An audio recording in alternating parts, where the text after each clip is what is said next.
विकास की आप बात कर रहे हैं। उज्ज्वला स्कीम के तहत 8 से 10 करोड़ सिलेंडर गांव में आपने बांटे हैं और 10 से 11 करोड़ सिलेंडर के कनेक्शन लोगों ने अपने आप से लिए हैं। 21 करोड़ सिलेंडर के कनेक्शन गांवों में हैं। मैं आपके माध्यम से इस सरकार से पूछना चाहता हूं, मध्य एशिया के अंदर जो युद्ध चल रहा है इजराइल और अमेरिका और ईरान के बीच में, आप क्यों इजराइल की चमचागिरी में खड़े हो गए, जिसके कारण से हिंदुस्तान को आज गैस का संकट भुगतना पड़ रहा है। पूरा देश लाइन में खड़ा है, गांव लाइन में खड़ा है, शहर लाइन में खड़ा है, एक एक इलाका लाइन में खड़ा है। होटल बंद हो रहे हैं मान्यवर, मोरवी के अंदर गुजरात में टाइल्स की फैक्ट्रियां बंद हो रही है मान्यवर। आपने क्या हालत की है। आप राज्यों के साथ न्याय नहीं करते, आप ग्रामीण व्यवस्था के साथ न्याय नहीं करते। देखिए मान्यवर, भगौड़ा इस समय कौन है पूरा देश जान रहा है। भगौड़ों के बारे में मत कहिए। देश का प्रधानमंत्री गैस के संकट के इस समय में किस गुफा में छुपा हुआ है, पहले उसको निकाल के लाइए। पहले उसको निकाल के लाइए। प्रधानमंत्री किस गुफा में छुपे हुए हैं? प्रधानमंत्री के बारे में आप हमारे ऊपर टिप्पणी कर रहे हैं, का प्रयोग नहीं करेंगे। आप हमारे ऊपर टिप्पणी कर रहे हैं, ये आप हमारे ऊपर टिप्पणी कर रहे हैं। पूरा देश गैस की लाइनों में खड़ा है, प्रधानमंत्री गुफा में छिपे हुए हैं। प्रधानमंत्री को निकाल के लाइए, प्रधानमंत्री को निकाल के लाइए। मुद्दों पे बात नहीं करेंगे। इस्तेमाल किया है आपने बनारस के अंदर 4200 एकड़ जमीन वहां के किसानों की जबरन कब्जा की।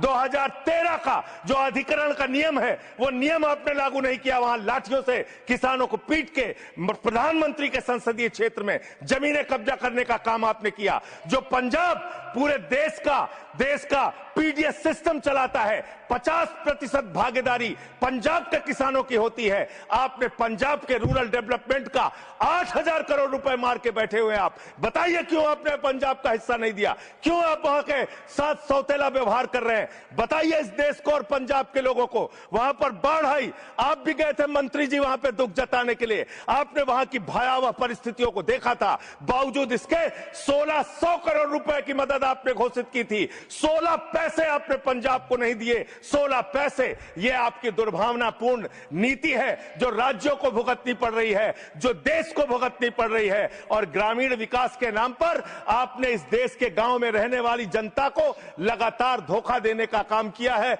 लगातार उनको ठगने का काम किया है। चाहे वो आंगनबाड़ी की स्कीम हो, आंगनबाड़ी की कार्यकर्तियां हर काम में उनको आप लगा देते हैं, लेकिन आप उनको पैसा देने के नाम पर आपको हंसी आएगी, हंसी आएगी, हंसी आएगी।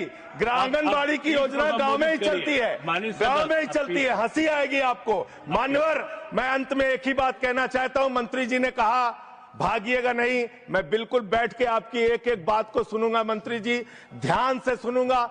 जितनी बात मैंने कही है उसका पूरा जवाब दीजिएगा, और अगर आप जवाब नहीं दे पाएंगे तो मुझे भी उस वक्त बोलने का अवसर दीजिएगा। आप ही अकेले बोलने का अधिकार रखते हैं, ऐसा नहीं होना चाहिए। और दूसरी बात मान्यवर, दूसरी बात, इस समय भगौड़ा कौन है, ट्रंप की गुलामी कौन कर रहा है, पूरा देश देख रहा है।